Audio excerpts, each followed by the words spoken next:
시청자 여러분 안녕하세요. 머니올라 시간입니다. 최근 주식시장 변동성이 커지고 있습니다. 2차전지 업종도 조정을 보이고 있습니다. 훈훈한 주식 김지훈 대표 모셨습니다. 어서 오십시오. 안녕하세요.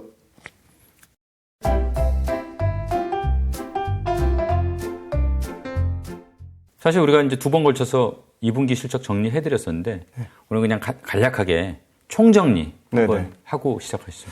일단 배터리 셀단에서는 매출은 선방했는데 이익에서 다소 부진한 부분이 있었습니다. 그런데 이제 LG 에너지솔루션 같은 경우는 첨단 생산 세액 공제가 생각보다 좀 적게 반영된 부분이 있었고, 두 번째는 이제 GM하고 볼트 그 일회성 비용 떠는 부분이 있어서 당연히 3분기, 4분기부터는 실적이 훨씬 좋아질 거로 예상하고 있고요. 첨단 생산 세액 공제의 반영도 커질 것이라고 예상하고 있습니다.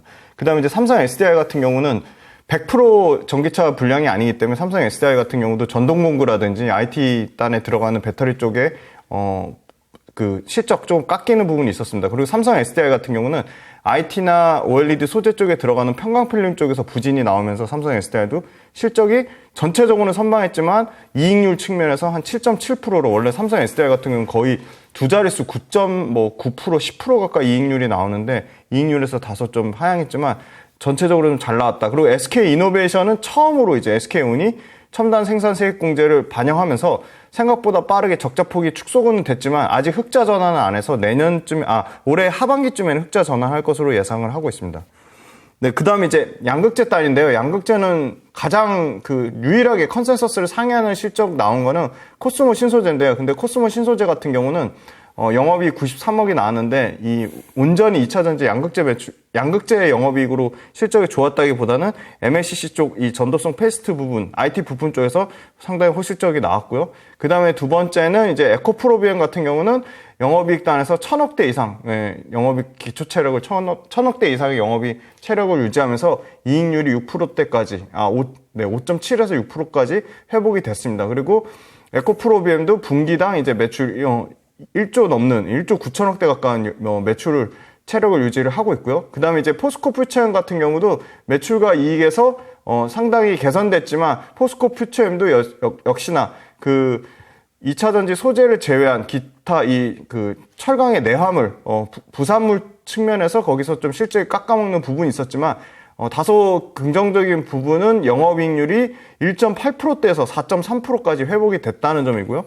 그 다음에 LG화학 같은 경우는 역시나 기초석유화학 사업부와 생명과학 사업부 모두 부진했음에도 불구하고 첨단 소재 사업부의 양극재 영업이익률이 8.3%를 기록하면서 양극재 단에서 굉장히 실적 선방하는 모습을 보여줬다. 그래서 기초석유화학 사업부가 작년 4분기 기준으로 1660억 적자에서 지금 거의 150억대 적자까지 적자폭을 엄청나게 줄였기 때문에 이 부분이 기본 수준만 유지한다면 양극재 사업부가 올해 연간으로 봤을 때는 이 기초석유화학 사업부의 매출과 이익을 모두 뛰어넘는 수준을 나올 것으로 예상을 하고 있어서 내년부터는 완전히 LG화학도 탈바꿈이 될 거라고 보고 있고요. 그리고 마지막으로 이제 LNF 같은 경우는 상당히 올해 2분기에 실적이 좀 부진한 부분이 있었습니다. 아마 메탈 가격 올라간 부분, 메탈 가격 비싸게 산 부분에 대해서 실적의 일회성 비용으로 한 150억에서 200억 정도 반영하면서 95% 정도 영업이 하락한 부분이 있었는데 그 LNF 측에서는 이제 요 일회성 비용 뺄 경우에는 우리도 연간 영업이익 체력 한 700억 정도 나온다고 했으니까 하반기에는 아마 LNF가 좀 가장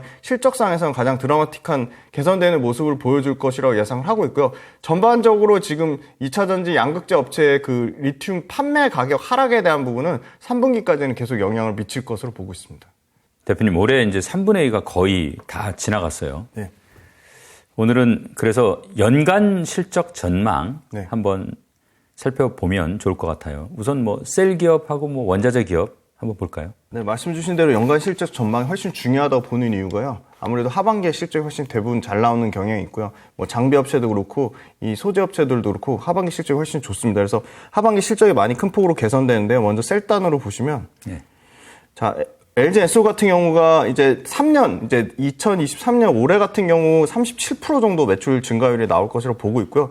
첨단 생산세액 공제가 본격적으로 반영되는 원년이기 때문에 지금 영업이익에서 한 121% 정도 네이버 추정치로 나와 있고요.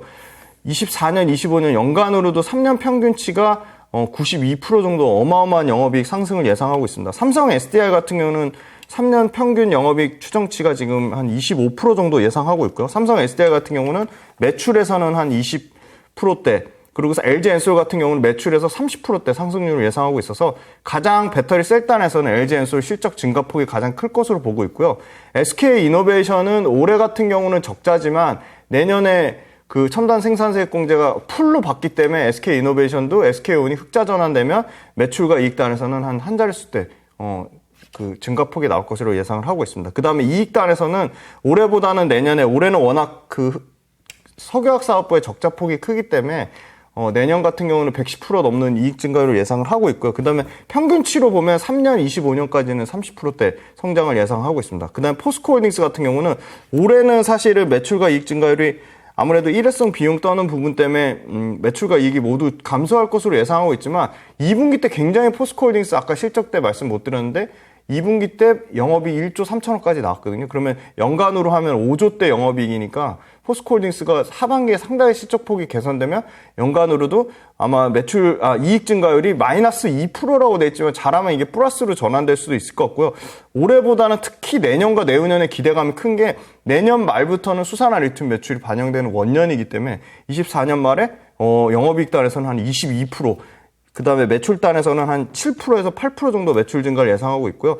영업이 25년에는 한 15%, 매출단에서도 25년에 역시 7%에서 8% 정도. 그러니까 포스코홀딩스도 이 85조 나는 매출에서 매출과 이익단에서는 한 20%, 매출단에서는 한 7% 정도 예상하는데 그 증가폭이 가파라질 것으로 보는 이유가 25년부터 수산화 리튬의 매출이 최소한 지금 26,000톤 기준으로 1조 8천억이니까 어마어마하게 지금 10만 톤, 일단 25년에 그 염수 리튬에서 5만 톤, 광석 리튬에서 5만 톤이면 10만 톤 기준으로 하면은 매출만 거의 그러니까 아까 26,000톤에 2조 잡았었거든요. 그러면은 10만 톤이면 거의 한 8조에서 10조 매출이 나는 거거든요. 근데 에비타 마진이 60%입니다. 그러니까 어마어마한 마진이 나는 거기 때문에 아마 25년보다는 26년보다는 27년. 그래서 포스코홀딩스의 장기 롱텀 계획은 2030년까지 2차 전지 소재에서 수산화 리튬 매출만 30만 톤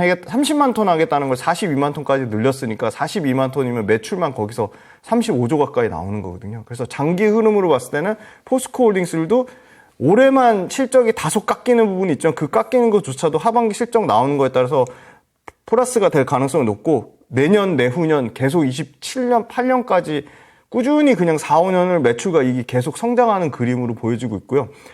이 에코프로 같은 경우는 올해 워낙 가파르게 매출과 이익의 증가폭이 크기 때문에 매출과 이익 증가폭은 줄어듭니다. 하지만 그럼에도 불구하고 에코프로도 향후 3년 동안 약 한 40% 정도 매출 증가율을 예상을 하고 있고요.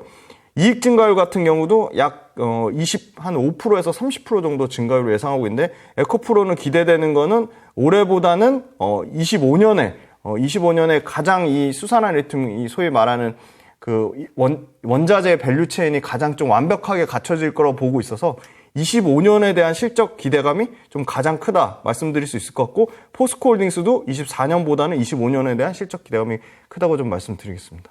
자, 지금 셀 원자재 받고 지금 양극재 업체들 연간 실적도 한번 전망해 보면 좋겠습니다. 네, 일단 LG화학 같은 경우는 이익률이 다소 굉장히 많이 깎였는데요. 양극재 부분의 이익률이 8.3%까지 올라오면서 전체 연간 영업이익률은 한 6%에서 7%대 유지할 것으로 보고 있고요.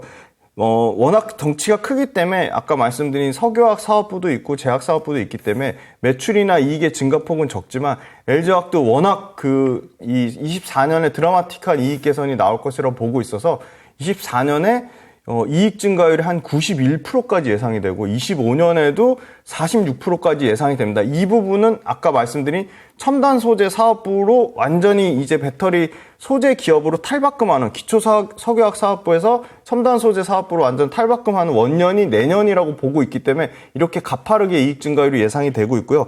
매출 증가율은 평균 20% 정도 수준입니다. 그래서 아직도 기초 석유화학 사업부와 그 제약사업부가 차지하는 비중이 55%가 넘기 때문에 이 부분이 급격하게 줄어들지 않고서는 매출이 드라마틱하게 40%, 50% 포스코 퓨처엠이나 에코프로비엠이나 코스모 신소재나 LNF 같이 크기는 좀 어려울 것 같고요. 다만 이제 포스코 퓨처엠도 철강 그 부산물, 철강의 이제 내화물 같은 경우가 비중이 급격하게 줄면서 포스코 퓨처엠이 가장 좀 덩치 큰 시가총액 큰 규모치고는 매출단에서는 57%, 영업이익단에서는 83% 증가율을 예상하고 있습니다. 그다음에 에코프로 비행 같은 경우도 매출단에서는 평균 3년 평균이 45%, 영업이익 평균은 48%를 예상하고 있고요. 코스모 신소재 같은 경우가 워낙 그 사이즈가 좀 작기 때문에 지금 캐파 기준으로는 가장 적습니다. 3만 톤에서 15만 톤 가는 그림이기 때문에 매출단에서는 증가폭이 가장 크죠. 매출은 한 81% 증가할 것으로 예상을 하고 있고요. 영업이익도 한 83% 정도 증가할 것으로 예상을 하고 있습니다.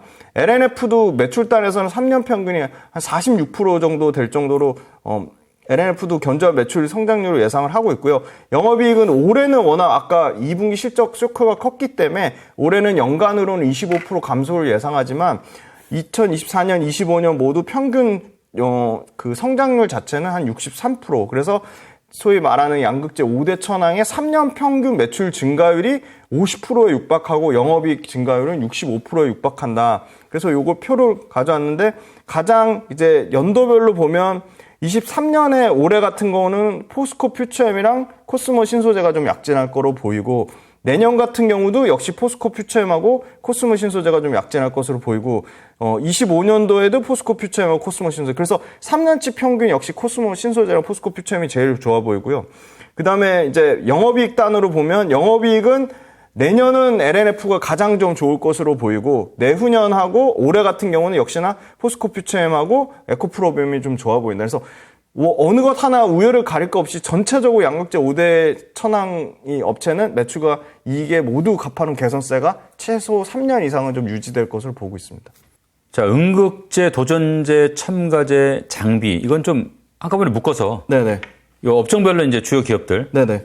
연간 실적 한번 전망해 주십시오. 음극재, 도전재, 첨가재 쪽에 나노신소재하고 그 대주전자재료 같은 경우는 대주전자재료가 가장 실적 증가폭은 크고요. 24년과 25년에 매출과 이익에서 모두 한 90% 이상 성장이 나오고요. 나노신소재 같은 경우는 올해 워낙 실적 그 2분기랑 3분기에 대한 기대감이 크기 때문에 실적의 증가폭은 둔화되지만 나노신소재도 24년과 25년에 평균치를 내보면 거의 60% 가까운 성장이 나오고요. 그 다음에 이제 장비업체들 평균을 보시면 장비업체 같은 경우는 올해 하반기가 본격적인 수주 사이클입니다. 그래서 하나기술이 가장 실적 증가폭이 큰데요. 하나기술이 3년 평균이 62% 성장이 나오고요. 그 다음에 영업이익단에서는 92% 성장이 나옵니다. 그래서 하나기술이 아마 대규모 수주 받은 건을 반영하면 매출에 대한 증가폭이 가장 클 것으로 보고 있고요. P&T는 워낙 덩치가 큽니다. P&T는 지금 그 매출과 이익 사이즈가 제일 장비업체 중에 크기 때문에 매출 증가폭이나 이익 증가폭이 다소 적을 수는 있는데 그럼에도 불구하고 3년 평균치는 33%가 나오고요. 이익 평균치도 30% 가까이 나옵니다. 그래서 P&T도 매출과 이익에서 모두 30% 넘는 증가가 나온다. 그 다음에 이제 D&T 같은 경우가 지금 올해 굉장히 큰 폭의 성장이 나오는데 매출단에서 160% 넘는 성장이 나올 거라고 보고 있고요. 이익단에서도 110% 넘는 성장이 나올 거라고 보고 있어요. 근데 다만 이제 D&T 같은 경우는 25년도 추정치가 없거든요. 그래서 아마 올해하고 내년에 평균치만 하면 약 80% 정도 성장이 나오지 않을까. 그래서 P&T, 그 다음에 D&T, 하나기술, 심지어 윤성 FNC까지 모두 지금 연평균 50%, 매출에서 50%, 영업이익 50% 성장이 나와서 어떻게 보면 장비주가 그 일회성이라는, 그러니까 한번 수주가 나가면 굉장히 수주 공백이 2-3년 동안 지속돼서 매출과 이익에 대한 안정성이 떨어진다는 그런 어떤 좀 약간 잘못된 그 리스크 요인이 그 시장에 팽배해 있다면 2차 전지 장비 회사들은 23년 하반기부터 24년, 25년까지 왜냐면 워낙 북미하고 유럽에서 캐파 증설해 놓은 게 많기 때문에 그거에 들어가는 장비가 향후 2-3년 동안은 수주가 좀 꾸준히 안정적으로 유지될 거라고 보고 있어서 장비주가 최근에 그래도 빠르게 좀 주가가 많이 회복이 되고 소재업체랑 격차를 상당히 주가 폭을 줄이고 있습니다. 그래서 장비업체는 기회가 될 거라고 보고 있고 장비업체 중에 역시 차별화되는 거는 수주잔고가 많이 쌓여있는 회사들 그 다음에 글로벌 3사, 그러니까 국내 배터리 셀 업체 말고도 유럽이라든지, 글로벌 업체들로 고객사를 다변화한 회사들로 압축해야 되고요. 그다음에 이익률로 치면 여기 표 보시면 아시겠지만 PNT가 가장 영업이익률이 좋고요. 그다음에 윤성 FNC, 그다음에 이제 코인테크 정도 수준이다. 그래서 이익률이 좋다는 얘기는 그 회사가 적정 마진을 받고 있다는 것을 이익률로 나타낼 수 있기 때문에 매출과 이익은 늘어나는데 뭐 이 마진이 엄청 박하거나 예를 들어 뭐 TSI 같은 회사들은 사실 투자하는 데 있어서 조금 선별해서 투자를 해야 된다. 그렇게 말씀드리겠습니다. 최근에 보니까 리튬 가격이 제법 많이 떨어졌고 니켈 가격도 뭐 약간 내린 것 같습니다. 네. 이렇게 되면 아무래도 이제 3분기 실적에는 좀 악재로 작용할 가능성이 큰 거 아닌가요? 하반기 지금 실적 좀 좋을 거라고 하는데 3분기는 이게 악재 아닌가 싶은데 어떻습니까? 네, 지금 리튬 가격 판가 빠지는 건 사실 시장에 새로운 사실은 아니고 이미 알려져 있는 사실이긴 합니다. 그래서 그래요? 3분기부터 양극재 판가 빠진 거는 이미 다 그 업체에서 인식을 하고 있는 것 같고요. 그래서 그 부분을 반영해서 이제 주가가 사실 가파르게 더 지금 2분기 실적이 매출단에서 굉장히 선방을 했고 매출단에서 전년 대비 증가했음에도 불구하고 못 올라가는 부분이 양극재 판가 빠진 부분, 리튬 가격이 빠져서 그게 양극재 판가에 반영되는 부분을 감안해서 주가가 좀 부진한 부분이 분명히 있는 것 같고요. 그럼 이게 시기적으로 연속성을 나타내냐 그게 문제일 것 같은데 사실 지금 그러니까 지금 조금 이렇게 좀 안 좋은 상황인 거는 이 리튬 가격이 2개월 연속 지금 빠지고 있습니다. 지금 표를 가져온 걸 보시면 고점 대비 그러니까 305.5 위안 그러니까 305.5 위안 올라갈 때만 해도 연간 100% 넘게 굉장히 가파르게 올라가다가 빠질 때도 지금 사실 좀 불안한 게 굉장히 좀 가파르게 지금 계속 빠지고 있거든요. 추세적으로 계속. 네, 요 표입니다. 요 표 보시면 원래 지금 그 한국광물자원서비스에서 하는 리튬 가격이 킬로그램당 305.5 위안을 찍자마자 계속 빠져서 지금 현재로서는 220 거의 한 8 정도. 그러니까 최근 가격으로 보면 222.5까지 빠졌네요. 그러니까 거의 고점 대비 한 70% 넘게 빠졌거든요. 탄산 리튬 가격이. 근데 이제 탄산 리튬 가격은 중국 로컬 업체들이 과도하게 쌓아놓은 재고 물량 소진권도 있고, 그다음에 중국의 일종의 그 전기차 업체들이 굉장히 많았는데 지금 줄도산하고 있거든요. 그래서 거기에 따른 또 그 리튬이 또 추가적으로 재고가 또 쌓인 부분도 있고, 그럼 수산화 리튬 가격도 보시면 47,000불 정도가 2달 전에 가격이었는데 지금 34,800불이니까 퍼센트로 치면 32% 정도 빠졌거든요. 굉장히 많이 빠지긴 했습니다. 이게 지금 말씀하셨지만은 중국의 이제 전기차 업체들이 좀 도산하고 하면서 네네. 소위 말하는 이제 리튬의 수요가 중국 내에서 좀 준 영향이 있고. 네네. 지금 글로벌하게 전기차 판매는 어떻습니까? 전기차 판매도 생각만큼은 가파르게 막 늘어나는 것 같지는 않던데. 그게 일부 차종에 관해서 재고가 뭐 테슬라 같은 경우가 일부 재고가 쌓인다는 얘기가 있었고, 뭐 포드 일부 물량 재고가 쌓인다는 부분이 있었는데, 전체 판매량 보시면 이거 7월달 거 지금 다 안 나왔는데 일단 지금까지 나온 것만 말씀드리면 미국 같은 경우가 여전히 전년 대비 50% 넘는 성장률을 유지를 하고 있어요. 그러니까 연간 판매는 한 12만 대 정도 되고요. 침투율 자체가 9.2%밖에 안 됩니다. 그러니까 여전히 룸이 많이 남아 있는 거죠.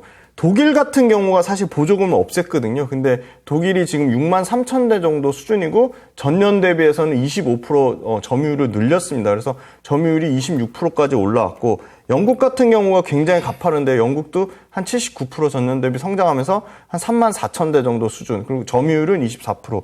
프랑스가 역시 전년 대비 46% 성장하면서 판매량 기준으로는 3만 대. 그러니까 영국, 프랑스, 독일, 뭐 스웨덴, 뭐 그다음에 노르웨이 이런 회사들, 노르웨이 이런 그 글로벌로 전기차가 많이 판매하는 지역들의 평균치는 여전히 50%가 넘는 수준이다. 그래서 판매량 자체는 그렇게 급격하게 줄어든 건 아닌데 일부 차종에 관해서 재고 물량이 쌓이는 부분이 있어서 그 부분은 계속 조금 리스크 요인이 될 수도 있겠습니다. 그리고 중국 관련돼서 또 보시면 이제 7월달 데이터가 7월 중국 전기차 판매량도 지금 전년 대비 50%가 넘는 수준을 지금 유지를 했거든요. 그래서 아까 말씀드린 재고 쌓이는 거는 일부 그 순위가 좀 떨어지는 업체들에 대한 부분이고, 실제 지금 글로벌 탑 1등부터 10등 사이, 그러니까 완성차 업체 중에 글로벌로 지금 1등에서 10등 사이에 유지하는 업체들의 판매량은 크게 빠지지는 않고 있습니다. 지금 전체적인 실적이. 그러니까 뭐 전기차 판매 실적이 크게 걱정할 건 아니라는 말씀이군요. 네네. 이 2차 전지 업종이 전반적으로 막 빠르게 지금 성장하는 업종 아니겠습니까? 네. 또 제조업이고 그러다 보니까 이제 캐펙스 증가가 좀 네네. 활발한 업종이잖아요. 네. 사실 이게 돈이 좀 많이 들잖아요. 그렇죠. 그래서 우리 오늘 이렇게 다룬 기업들 좀 재무 상황은 어떤지 좀 궁금해요. 네. 사실은 말씀 주신 대로 기본적으로 1,000억 단위의 투자가 들어가기 때문에 굉장히 재무 구조가 중요한데 계속 외부에서 자본을 차입해서 쓸 수는 없거든요. 그래서 예. 저희가 처음 이거 다루는 것 같은데 사실 굉장히 중요한 부분입니다. 그래서 먼저 포스코 그룹부터 순서대로 좀, 예. 한번 좀 재무 현황을 좀 점검을 사실 한번 우리가 해드리면 처음이잖아요. 재무 네, 현황 처음 점검. 하는 겁니다. 예. 근데 원래 진작에 이걸 했었어야 되는데 포스코홀딩스부터 이제 재무 비율 보시면 제일 중요한 게 실제 영업 활동으로 현금 흐름이 얼마나 잘 원활하게 돌아가는지 그게 영업 활동 현금 흐름이 중요하고요. 두 번째는 회사가 현금성 자산이 꾸준히 쌓이고 있는지 그게 두 번째고요. 세 번째는 부채 비율, 적정 부채 비율 수준을 유지하고 있는지. 네 번째는 순차입금 비율, 외부에서 차입을 많이 해오는지. 당연히 부채 비율이나 순차입금 비율은 낮을수록 좋은 거고요. 유동 비율이라고 있습니다. 말이 어려운 것 같지만 간단하게 설명드리면 유동 자산을 유동 부채로 나눈 건데요. 유동 자산이라는 거는 1년 안에 현금화할 수 있는 게 유동 자산이고요. 유동 부채라는 거는 1년 안에 현금화해서 갚아야 되는 겁니다. 그래서 당연히 유동 부채보다는 유동 자산이 많은 게 좋은 거고요. 적정 유동 비율, 그러니까 정해진 공식은 없습니다. 그러니까 저는 이렇게 구조적으로 성장하는 회사들은 보통은 아주 타이트하게 부채 비율 100%를 잡는데 한 150에서 200%까지는 크게 문제는 안 된다고 보고 있습니다. 그래서 150이나 200%라는 그 수치를 대략적으로 좀 참고를 하시고요. 참고만 하세요. 그러니까 순차입금 비율은 기본적으로 100% 미만이어야 됩니다. 그리고 유동 비율은 최소한 100% 이상 돼야 되는데 요 기준으로 한번 쭉 말씀드려 볼게요. 포스코홀딩스 같은 경우는 영업활동으로 벌어들이는 현금 흐름이 6조 7천억, 7조 9천억, 8조 7천억 꾸준히 증가합니다. 굉장히 현금 흐름이 좋습니다. 현금성 자산은 지금 그 네이버에 평균치가 안 나오기 때문에 그 레포트를 참조했는데 레포트마다 다 달라요. 왜냐하면 기준치가 다를 수 있기 때문에. 그래서 가장 보수적인 걸로 가져왔습니다. 그럼에도 불구하고 포스코의 올해, 내년, 내후년의 현금 흐름은 최소한 5조 이상 현금성 자산을 보유할 것이다. 부채 비율은 역시나 상당히 낮은데 60%대입니다. 그리고 순차입금 비율도 20%대, 유동 비율은 200%대. 그래서 가장 영업활동 현금 흐름, 현금성 자산, 부채 비율, 유동 비율, 순차입금 비율 완벽할 정도로 재무 구조가 굉장히 탄탄하다고 말씀드리겠습니다. 그리고 포스코 퓨처엠 말씀드리겠습니다. 당연히 포스코홀딩스보다는 떨어지는데 굉장히 개선되는 흐름을 보여주고 있고요. 다만 딱 하나 여기 눈에 띄는 거는 부채 비율이 25년 기준으로 177.9%까지 올라갑니다. 영업활동 현금 흐름도 1,000억대, 4,000억대, 6,000억대 늘어나고요. 현금성 자산도 아마 24년하고 25년 그 데이터 중에 가장 보수적인 걸 가져왔지만 여전히 현금성 자산은 한 1,000억대 정도 수준을 좀 유지할 거라고 보이고요.